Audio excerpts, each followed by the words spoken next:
Well, hello there. This is Christine DeGraff with 15 Minutes on Air. I'm trying to think of what show this is. I'm not. I don't normally start it up, so usually our lovely Mia Voss starts it. She is actually in the airport at the moment. Say hi, Mia. Hi, Mia. Hi, Mia. And sorry, that's for the record.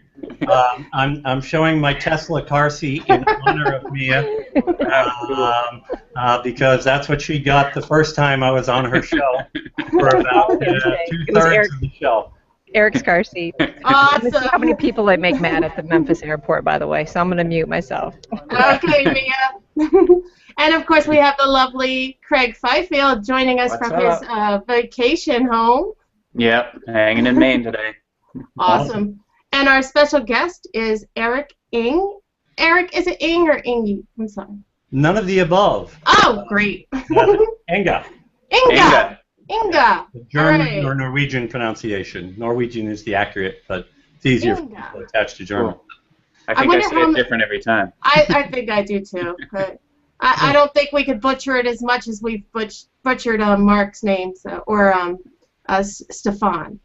Yes. Oh, yeah, Stefan. Stefan Hovercardnanian? Yes. That's what we should call him. That's awesome. Hovernanian. So before we get started, I want to do a shout out to our sponsor, Holiday Inn Washington, D.C. Central White House. If you're in D.C., inndc.com, be sure to look them up. You know, the Washington Monument, I heard, just reopened on Monday after being closed for 3 years. So that's definitely something, you know, to add to your to-do list if you haven't been there. Yep, Awesome. I was there, couldn't get to go up it because it was under construction. So I have to go back and stay at the Holiday Inn. Yes, that's a good idea. So, Eric, tell us, what's your story? Let's start right away. I know you have a long career history, but only 3 different jobs. So why don't you tell us about that a little bit? Sure, although I have to tell you, it's like every time I thought about this show, to me, I was thinking the title, okay, so, like, what's your deal? Yeah, yeah. But in any case, yes, I have had only 3 jobs since graduating from college. You know, I don't know. I guess I'm stubborn, and I, you know, just stay with things a long time. I spent 5 years at a company called Megapulse. I was a hardware engineer to start, and then I made my first career shift into being a software engineer. And so I did that, and then I went to a company called Phoenix Technologies. They make a thing called the BIOS, which is the thing that boots most of the world's computers. And I was geeky programming type for a while, and then after that I kind of went to the dark side and, you know, like started running businesses for them. And yeah, you know, honestly, what it was all about, it was like the thrill of the deal for me. You know, I just like, you know, that hunter-killer mentality. Oh, I got that deal, and it's so awesome. I get so excited about that. Yeah. But I was there for 10 years, and then Stone Temple Consulting started in 1997. Oh wow! I had no idea that it had been around that long. That's quite a long time in the internet marketing world. Well, yeah, it wasn't all internet marketing to begin with. That really only started in 2002, and that's when I. No, it's funny that I had a friend who needed help with his website, and I was actually doing business development consulting at the time, and he invited me to, or asked me to help him grow his business. So I started trying to do that, and after a few months, you know, I said, Steve, because that's what his name was, right? Steve, you need search engine traffic. And being a good CEO, he looked at me and said, well, you brought it up. You go do it, right? And he made me go do it. A year later, we were doing $3 million in sales a year as a run rate. Nice. Nice. Like, damn, maybe I ought to do a little more of this stuff. Or a lot more. Or a lot more. And I started really getting into it.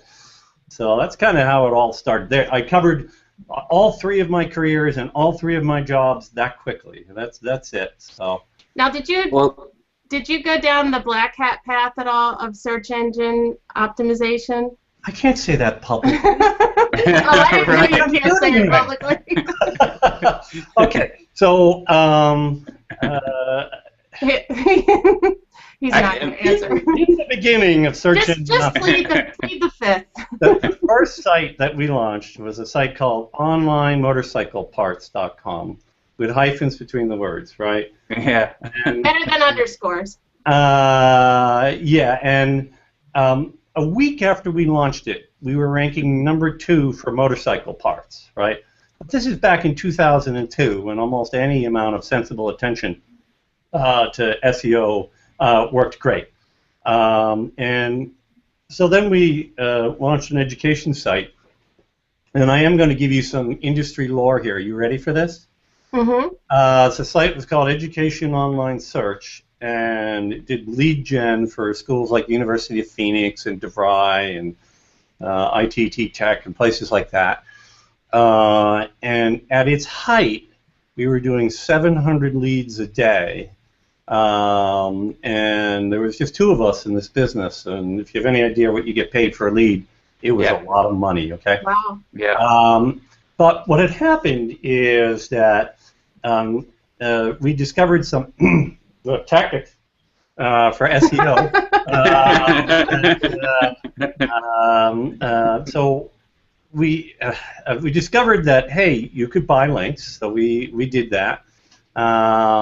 And so it worked great, right? And here's where the industry lore comes in. At one point, I actually discovered that the Stanford University student newspaper had they had like 2 links at the bottom that someone had sold them. So I looked at that and said, well, shoot, this would be, EDU links from Stanford. This has to be awesome, right? So I went and I contacted these people, and if you think about how student newspapers work, there's a lot of turnover in staff. I actually couldn't find anyone there who knew how to implement the link or to sell the link. They just didn't have it in the model. But you know what? I was a wild-eyed marketer. I was determined, and it took me, I don't know, 3 months or something, and I don't know, 10 calls and the discussions, and finally I got 2 links from them, right? And it worked great for us. And then I actually went and did it on a bunch of other student newspapers once that was done. And that's what got us to doing 700 leads a day. But what happened is, on approximately December 14th, 2004, I got up in the morning, and the site was gone. Yeah. Okay? So I've had that happen many times. yeah, so we went from a situation where we were rich to broke overnight. All right? Wow. And it took me a while to learn why, but essentially what had happened is I had opened the floodgates at the Stanford University student newspaper.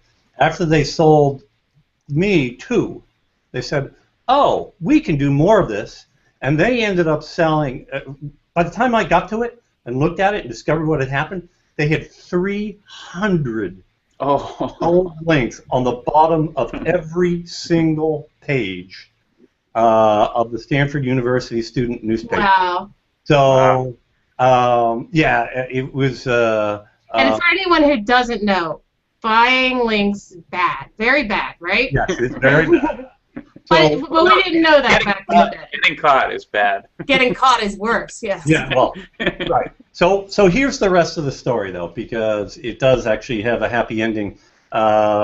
Following that, I started going to every search conference where Matt Cutts was speaking. And here's a little bit more of the industry determination thing, just for the record. Every time he spoke, I sat in the first row. So you became a stalker. Every time he was done speaking, I was the first person to talk to him. Never the second. Always the first. And I always had something interesting to say. And the truth is, we totally cleaned up our act, and we got rid of all the bad links. We started doing everything right. We got state university, state government pages that talk about university resources to link to our site. We did a ton of work to make it right, so to speak, because it was actually a pretty good site. And after 9 months, he let us back in. In February, on February 23rd, approximately, 2006, at 2 p.m. at 2 p.m., we sold that site, and it was a very, very good ending to that story. So you get two industry stories there at once. Yeah. And it's it's kind of a great networking story, because it's like, all right, yes, you used the word stalker. Obviously, it was a stalker with very strict limitations, so it didn't feel like I was stalking, right? It's like really building a relationship story and getting him to trust me. And quite honestly, I have spent every day, in terms of how we do SEO now, and ever since then, never bought a link, never participated in any link schemes. In my mind, I've been paying a debt that I still owe him. I know a lot of people don't like him. They think he lies a lot. They think a lot of things about him, but he was nothing but genuine and great to me, and I'm very grateful for everything that happened with all of that. Given that what I gave him as a starting place for meeting me was, violating every potential policy. Well, okay, we didn't violate all their policies. We bought links, but we did it in style and in scale. Nice. So. Now, what's worse is when you're doing everything right and you get a penalty. Now, like you or like many, in this industry, for back in the day in 1997, 98, 99, I definitely would say I did a lot of black hat techniques, even though I didn't necessarily know I was doing something wrong. I was just like, whoa, I can get to the top of the search engines, But over time, I learned, and so now I make sure that I don't do anything that's not recommended. However, I had a website that I had just put up as a landing page, and I put a email capture form on it just to collect email until it launched. Well, in the meantime, without me knowing it, it apparently got hacked, and a link was put on it, which was very spammy, and so the site got a manual penalty. And I didn't even notice. So then I go and I launch my site with a new website. Oh, boy. And I go to look, and I hook it up to Webmaster Tools, and I'm like, why do I have a manual penalty? And why I can't even type in the URL and in search and find this site. So I didn't even know why the penalty was there, because I had moved servers and the old site was gone, and I didn't even know about that link. So I started doing all kinds of searches and came across a screen scrape of the site that showed the link. And that's how I realized, so I wrote to them, and they did took only about 3 or 4 days, they reversed the penalty. And now a month later, it's just starting to show a little bit in the search results. No, that's fast. But I don't know, if it'll ever reach the potential perhaps that it could have. If I don't know what the long-term impact is. No, you should be able to recover pretty fully. I mean, Google does have a culture. And first of all, you were hacked, so that's not even your fault. But even if you do the wrong thing, Google does have a culture that if you do the right things, they do want to give you a chance to get back in. It's just, unfortunately, how you define right. That's the whole murky part that's really hard to deal with. Sure. You should be fine. I think the big takeaway there is to make sure your site is secure as possible. It's really important to stay up to date with your WordPress updates, plugin updates, all that stuff. Yeah, our site got hacked, and I got an email from someone telling me, hey, your site's been hacked, and I'll spam, deleted it. And then, a few days later, I got another email from someone else, and it's like, this new spam campaign. Wow, that's interesting. Deleted it. And then finally someone I knew emailed me, no, really, you've been hacked. And I had Propecia links and everything jammed in the homepage, and I had to figure out how to pull that stuff out. So. Okay, I want to pull up a couple audience comments here and do some shout-outs to them. Mia is, as we said, in the airport, and Greg just took over her camera for a little while. He wanted to know how he looked live. You looked great. I say Mark Seidel just stopping by to say hello, and shout-outs to Holiday Inn and all of us.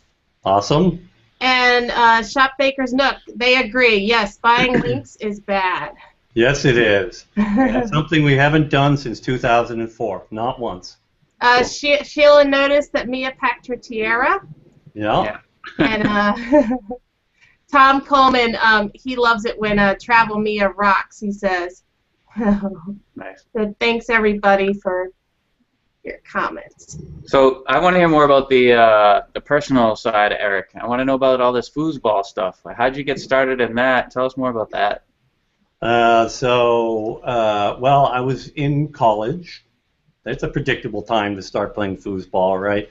I don't know, a friend of mine, one of my best friends from high school, took it up because he had gone up to Vermont, to Burlington, Vermont, which was at the time a little hotbed of foosball, and he came back down and started showing it to me, and hey, it was a game you could go to a bar, because tables are often at bars, and you could grab, have some beers while you were playing, and it was kind of a cool thing to do, and so did that, and just did that for a while, and then turns out that the bar we're going to had tournaments every Monday night. Draw your partner tournaments, so even if you weren't that good yet, you might get a good partner and have a chance of winning some games, and so you kept doing that and decided, hey, I really like this. So I bought a table and I brought it home and began playing, and then started winning the local Draw Your Partner tournament a lot, and started being the one that the weak players were hoping they would draw, and then you kind of get once you do that for a while, it's like, oh, wait a minute, there's a tournament up in New Hampshire, and they have real prize money. Oh, and then 3 weeks later, there's one down in Connecticut or Rhode Island, and start traveling around to these things, and you do that for a while, and then oh, wait a minute, there's a big tournament down in where was it, Tampa. So went down and played in that one, and won an amateur doubles title there, and said, wow, okay, I'll keep doing this. And finally, I went to the World Championships in Dallas in 1984, and there was one event.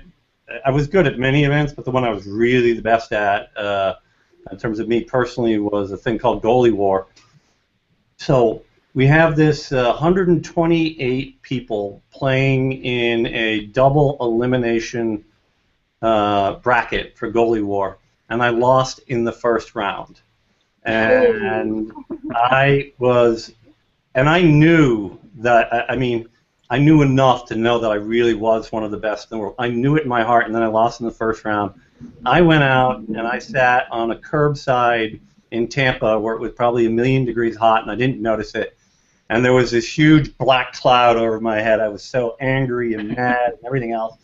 And I went in with just this incredible focus.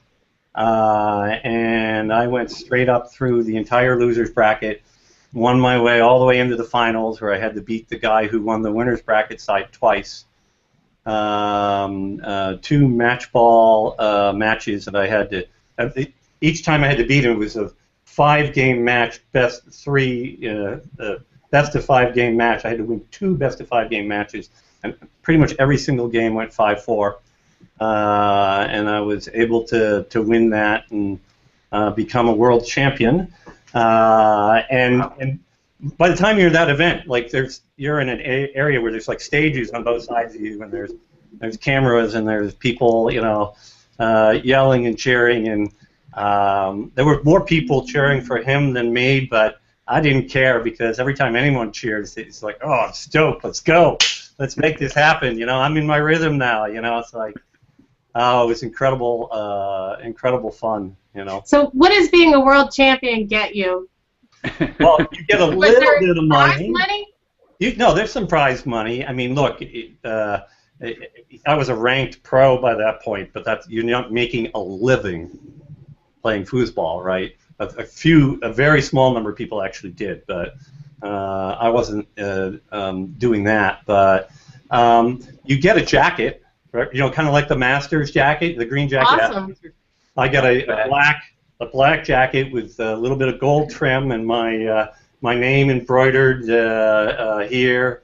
It's all very cool. Now, for the next, for the year or two afterwards, did you be like a pool shark and go try to get people to play with you? Well, I will tell you that when I present at conferences, I always have a slide about this, right? And then what I'll tell them is, hey, look, I'm seriously dating myself by saying I'm 1984 world champion. That's like a million years ago, right? Yeah. But you want to go to the bar and win some money? I'm your man. I'm here. Let's go do it. I'm still picturing you sitting on the curb having that black cloud. I felt like that one time in grade school when I lost a spelling bee. And I know I'm the best speller. I know I am. yeah, exactly. But I mean, I beat a lot of the most famous people in the sport to make my way all the way back up. That was pretty cool. I actually also won the national championship, just the U.S. national championship in '85. When I say world championship, by the way, we did have people from all over the world. It wasn't just Americans calling another American event a world championship like we are so fond of doing. This really had the international crowd there too. That's cool. That's pretty awesome. And we've got I'm going to pipe in real quick because I just have to say, that sounds like a movie script, Eric. You need to sell your story to Hollywood. No, there you go. Seriously. You're crying on the curb, and then... Yeah, I was waiting to hear about the sweetheart heartbreak that happened at the same time, but you got back together at the end. Yeah. Oh, no, that was Mark's story, remember? Yeah, I know. I guess he was trying to make the story fit in the available time. I could have actually weaved all that in there. And the rest of the story, of course, is there was the woman that I was with, but it wasn't the right match, and then there was the woman that I was kind of close to, and everybody who knew us was just dying for us to get together, but it couldn't happen. But then magically at the moment after winning the title, it was like, oh no, it's been you all along. Right. And everything else happened. I knew it. Okay, we've got a couple comments here. Let's see. Bill Reed, he's singing to you. He's a foosball wizard. And supple wrist, yes. Cheryl Deuce, she says, Mia, you're cracking her up. You're killing her. And Mark Seidel, nice to meet you. He loves how this show brings out the person you don't see in a person's feed. And, interestingly, hold on, let me see how I get these things off of my face now. There we go. This actually the foosball world champion and the fact that you've ran the Boston Marathon 3 times, these are in your about section, and I think that's pretty neat that a lot of people on Google Plus really do put some pretty cool and interesting little things in their bragging rights, and I check them out a lot because I think that you really can find out some interesting things about people. Yeah, you absolutely can. It is a really great thing to do. I mean, a lot of people do very different things with it, but that tells you something right there, right? Yeah, absolutely. So are you a serious runner, Eric, or are you just running it? You're running the marathon for the fun of it, or? Well, I don't run anymore. I mean, I did the Boston Marathon 3 times, and long before the bombing. But it's a marvelous race. But one thing. About halfway through the marathon, you get to Wellesley College, you know, like all girls school. And they have a sign about a half mile before you get there. It's the big sign that they put up. Didn't used to be this way, but they do now. And it says the Scream Tunnel. And it isn't much past that sign that you understand why they're saying that, because you already hear it. And you're still, more than a quarter mile before you get to the lines. Every single guy running the marathon speeds up by a minute a mile for about a half mile while they're running through Wellesley College, lined with all these girls shrieking and high-fiving them and doing whatever else that they probably shouldn't be doing. That will cause a man to run faster. You know what I'm saying? I mean, it's a crazy thing. So it's a wonderful race to run because it is actually packed with people almost for the entire 26 miles. So if you're not, I mean, I didn't qualify. I ran for Dana-Farber, which is actually a cause I believe a lot in. They do a lot of great stuff in terms of fighting cancer, and I helped raise a fair amount of money for them. But that's how I got in. So, but it's a wonderful race for people who aren't like uber fast runners because there's like bands and there's all this party atmosphere going on, and I mean 4.5 hours later or 5 hours later when I'm getting towards the finish line, it's still packed with people yelling for you, right? Yeah. It's a fantastic fantastic thing. But to answer your question, Craig, so I don't run marathons anymore. I'm still very serious about working out. I play full court basketball for 2 hours twice a week with people 15, 20 years younger than I am. I love working out with weights in the morning and doing stuff like that. And I'm a bit of a nutrition freak. I have today the shake will be the blender's over there in case you couldn't guess. Today's will be is some sort of mixed greens with banana and strawberry and water and. Those things are good. Those shakes. We're almost out of time, and I want you to real quick tell us about your meetup that you had yesterday and Ronnie Bincer's remote appearance. Yeah, it was cool and fun. Mark Traphagen and I had the first New England Google Plus meetup a month ago, and we held it at the British Beer Company, and we thought, hey, maybe we'd get 8 people or something, and we had 25, and it was like, whoa. And we had some people who bothered to join us from Maine. Nothing being said there, Craig. I don't want you to take anything out of that. I'll make plenty of them. But in any case, we did it again, and we decided to do it a little differently, and we had a guest speaker. And at the Stone Temple office here, we have a kitchen area where we have a 55-inch monitor on the wall with a camera on it. And we ended up having 22 people in the room from the local area. And then we had Ronnie Bincer as a guest speaker, and we did it as a hangout on air, and we had another 22, 23 people remotely, on the show, and it was kind of neat. I mean, we did kind of a normal hangout thing, talking about novel uses of hangouts on air, because we kind of thought we were doing a novel use, so let's see how that go. Kind of like a town meeting kind of thing. It actually went really well. I think everybody liked it. So we're going to do more. Who was the guest speaker? Ronnie Bincer. Remotely. Yeah. Remotely, yes. Yeah. Okay, I see. So he was in remotely, and it worked really well. Well, for the record, I was actually planning to be there, but we stayed here an extra day, and that was it. There you go. As soon as my wife says, "Yeah, I don't really have to go to work tomorrow," I was like, "All right." Yeah. Well, I'm going to do a quick thank you to Craig because he was planning on actually leaving this morning, and he, and I would have, and then when he found out that Mia wasn't going to be, her normal appearance here, but we still are happy she's here. He didn't want to leave me, all alone, so Stranded, he decided to stay. So thank you, Craig. You're welcome. Hey, thank you, both of you, and remote one who's muted right now. Well, that's about it. So tell us, where we can find you and what what's coming up next for you, Eric. Yeah, happy to do that. Plus Eric Enge works at Stone Temple. is my Twitter handle. StoneTemple.com is the website. Do the Digital Marketing Excellence Show and Digital Marketing Answers Show every week.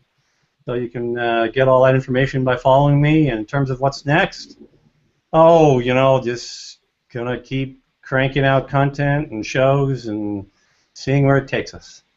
Cool. Awesome. And Richard Clarkson, he says he doesn't remember who said it, but was the first time he had seen the top of your head. Yes, and it's not a lot to say. So, right, it kind of looks like I have hair, more or less, when you look at it this way. Changes very much in the other view. Hair's overrated. I said it on Mia's show one time. I like men that are... I like bald men. Let's just say that. Good. Well, Edit. Next time in that direction. I'm like, wait a second.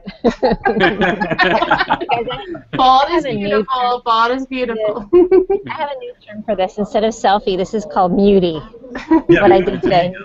I did a Well, mutie. you guys have a safe flight, Mia and Greg. Yeah, Thank you, honey. I've always thought of you as a real mutie. I'm muting. Bye, guys. Mute looks Bye, good. Mia. And Craig, well, we've got a big launch coming up. We're almost ready to launch Circloscope to our beta testers, and we're going to be busy for the next couple weeks for sure. But next week we have Ronnie Bincer, and we're looking forward to that. And so until next time, thank you again, Holiday Inn, Washington, D.C., and thanks everybody in our audience, and thank you, Eric. Yeah, thanks, Eric. Yeah, thanks for having me. It was a blast. All right.